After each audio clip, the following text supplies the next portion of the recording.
So this year for Black Friday, because Best Buy put up their sales a week ahead of time, I decided to splurge and get myself an ASUS, or ASUS depending how you call it, TUF Gaming VG279 gaming monitor.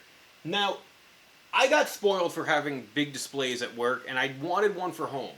Now, this is a 27-inch monitor, and I am upgrading out of a 21-inch Acer monitor that's a 1080p panel and 60 hertz.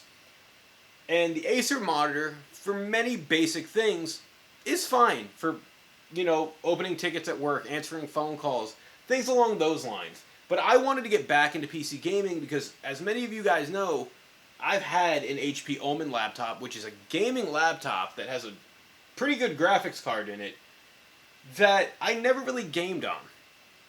Also for Black Friday, I picked up this Razer, Chroma keyboard. And I've kind of created, in a weird way, a desktop experience at home.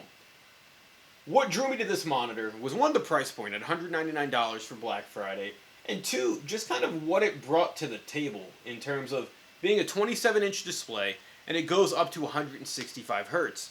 Now, I say up to because there's some things we need to clarify based on that. I've never been someone who really cared about hertz, resolution, refresh rates, pixel densities, things along those lines that a lot of PC gamers do. And I'm sorry if I just made up some of those terms and they don't really exist. But coming from being a console gamer, I'm used to, for the most part, gaming on 60 hertz and now 120 on my TV in my living room.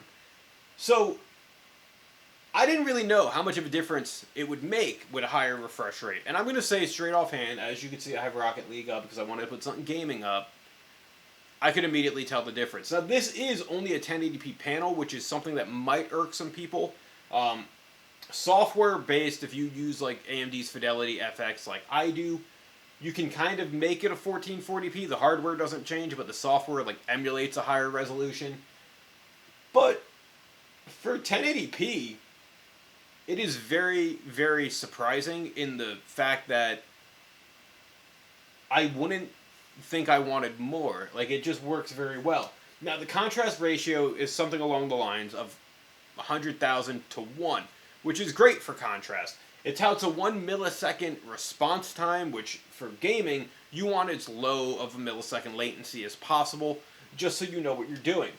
Now, this does have built-in speakers to it, which I don't recommend using because they're not that good. I thought my laptop speakers broke when I first plugged this in because it was a really dull sound, but it does have a 3.5mm headphone jack in there, so you could hook up your own speakers if you do want to use the monitor for speakers. Overall, as just a regular guy getting into PC gaming, again, for the first time since I was 14, I am very impressed by this monitor. It does have two HDMI ports, which the HDMI on here only goes up to 144 hertz. And I mentioned that this goes up to 165. And that's due to the use of a DisplayPort that's in here. I have never used DisplayPort up until now. I was always an HDMI guy. So I bought a DisplayPort adapter because the wire they gave you was a regular DisplayPort and my laptop uses a DisplayPort Mini. And I hooked this up and set it up to the 165 hertz refresh rate. I had to go into the Windows settings and change the refresh rate for the monitor on the screen settings and all that, which is fine. And just gaming on here, I've noticed just such silky smoothness in terms of everything. I know you guys can't really see it, and I don't want to just put the camera straight up to it to try to record it, but when I shut off the lights last night and I was playing Halo Infinite, Rocket League, Killer Instinct, Battlefield 1, Assassin's Creed 2, everything just looked so nice. And I was so surprised by it, but I shouldn't have been, because I've used ASUS in the past for motherboards. I've toyed around with some of their laptops, and I know they're known for their build quality, and they're always a brand that you can kind of be reputable about. Now, cable management-wise, they do give you a slot right in the base where you can throw all your cables in, which is fantastic. I'm still messy, even with cable management, if you want to call it enabled, but it's nice. The build quality of here, of the monitor and the stand that they give you is very sturdy, it's very heavy, and it feels very premium. Now, as I mentioned, I paid $199 for this. It's normally $320.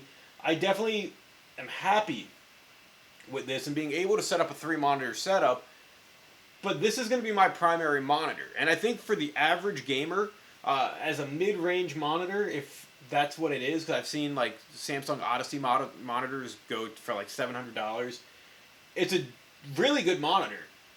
27 inches, it's not ultra wide or anything, it's not curved, but as a traditional gaming-based monitor, it does support NVIDIA G-Sync. I did notice some flickering in games that disappeared after I turned off variable refresh rates.